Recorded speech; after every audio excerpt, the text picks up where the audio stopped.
Salut tout le monde, c'est moi, Todd Blackwood, ton chroniqueur littéraire et pop culture, de retour pour une nouvelle chronique dans le monde du manga. Aujourd'hui, je vais te faire découvrir un manga d'une série assez récente, mais tout d'abord, pour commencer, on va brièvement parler du Polymanga 2023. J'y étais le week-end de Pâques et j'ai découvert plein de choses. Mais d'abord, pour tout le monde, c'est quoi le Polymanga ? Polymanga, en fait, c'est un des plus gros événements suisses dans la culture pop, dans la culture du manga et du jeu vidéo, qui se déroule à Montreux, toujours le week-end de Pâques. Et puis là-bas, j'en ai vu plein de choses. C'était une première pour moi, une découverte. Et puis du coup, qu'est-ce qu'on y trouve à Polymanga ?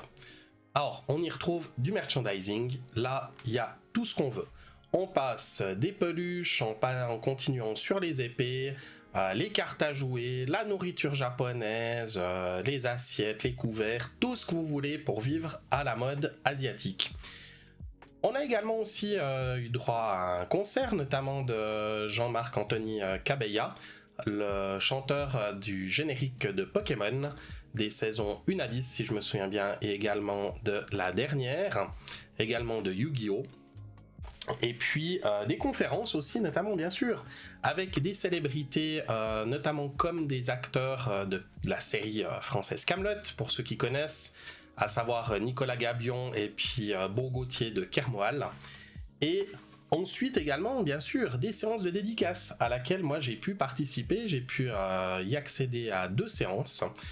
Celle des 2 acteurs de Kaamelott, à savoir Nicolas Gabion qui jouait le chevalier Bohort, et puis Beau Gauthier de Kermoal qui a fait des apparitions comme garde du corps de Attila.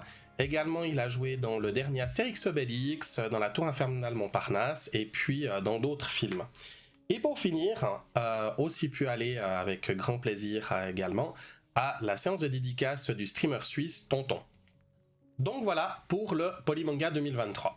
On se réjouit d'avance de l'édition 2024 dont le lieu est à définir. Mais maintenant, retournons sur notre chronique littéraire. Pour cette série de chroniques dédiées au manga, je vais commencer avec un premier manga que j'ai découvert récemment en début d'année lors d'un de mes voyages à Colmar, à savoir Mashle, paru en 2020 en Japon, en 2021 sur sol français, réalisé par le mangaka Hajime Komoto, à savoir une chronique sur le tome 1, Mashle et ses muscles d'enfer. Mais avant de rentrer dans les détails, découvrons qui est l'auteur. Parlons de l'auteur.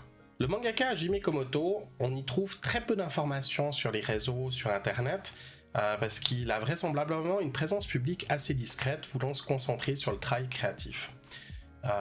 Mashle est la première série de manga qu'il réalise, et puis on y découvre en fait un style de dessin très expressif, mettant vraiment en avant les mouvements, l'expression du personnage, le dynamisme, pour mettre vraiment de la dimension dans ses planches.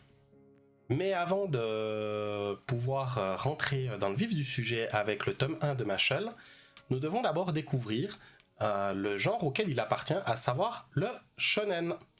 Mais le shonen, c'est quoi ?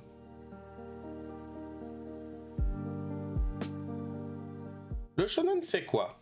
Le shonen, c'est un type de manga dont la cible est les adolescents ou les jeunes garçons. Il traite de l'évolution d'un personnage en particulier. Et puis, on retrouve en fait dans ce style de manga, qui est un des différents styles de manga que l'on retrouve, des œuvres très connues comme Naruto, My Hero Academia, Dragon Ball ou même Pokémon. Et puis, la série Mashle en fait partie effectivement aussi. Donc maintenant, retrouvons la chronique dédiée au tome 1.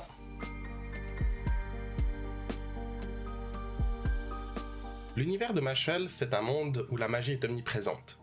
C'est également un monde où, si les jeunes n'ont pas de pouvoir magique, ils sont également condamnés à mort. Mais petite anecdote aussi, l'univers fait penser énormément à une parodie de la saga mondialement connue Harry Potter, dont on retrouve des similitudes avec les personnages, les lieux et certains événements tirés des ouvrages de J.K. Rowling.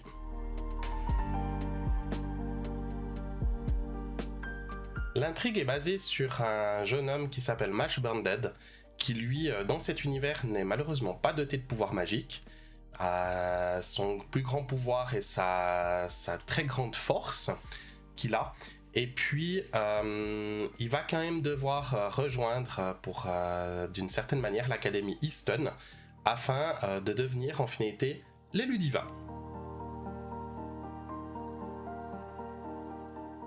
Dans les personnages, on retrouve déjà le personnage principal, le protagoniste de l'histoire, Mash Burndead, qui est, comme j'ai dit précédemment, un jeune homme qui n'a pas de pouvoir magique, qui est doté d'une force surhumaine, et puis, pour pas qu'il se fasse découvrir, normalement il n'est pas censé sortir de chez lui, mais tout commencera par sa passion pour les choux à la crème, et qui va le faire quand même aller dans le monde magique, et c'est là que son personnage va pouvoir commencer à se déployer.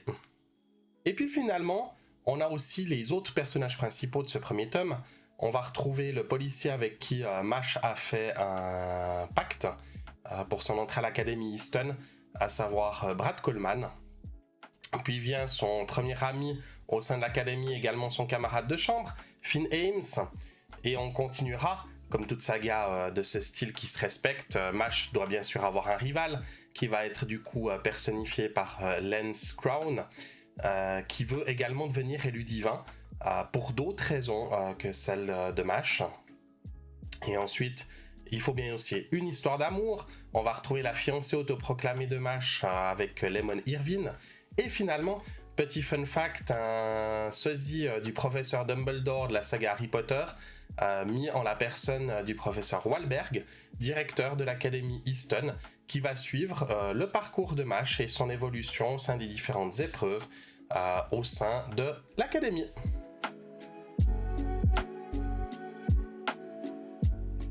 En conclusion, la saga Mashle, 16 tomes, 15 actuellement parus en français, une saga qui mérite d'être lue, qui mérite d'être découverte, malgré qu'elle soit dans la catégorie shonen, donc pour les jeunes garçons ou les adolescents. Elle se laisse aussi lire par un public plus adulte, qui a envie de passer un bon temps avec une parodie d'une saga mondialement connue. Personnellement, je lui octroie la note de 4 sur 5. Et puis, vous me retrouverez prochainement pour une chronique toujours dans l'univers du manga, où là, on va décrypter le premier tome de Death Note, également un shonen, mais celui-ci qui est dans un ton un peu moins léger que Mashle, qui est un thriller du coup psychologique. Voilà, c'en est tout pour cette première chronique sur le monde du manga. Si tu as aimé ce contenu vidéo, abonne-toi à ma chaîne YouTube, aime, commente et partage. Tu me trouveras également présent sur mon site web, Instagram, Facebook et même Discord si tu souhaites partager ton expérience. Tous les liens sont dans le code QR et dans la description de la vidéo. Bonne lecture!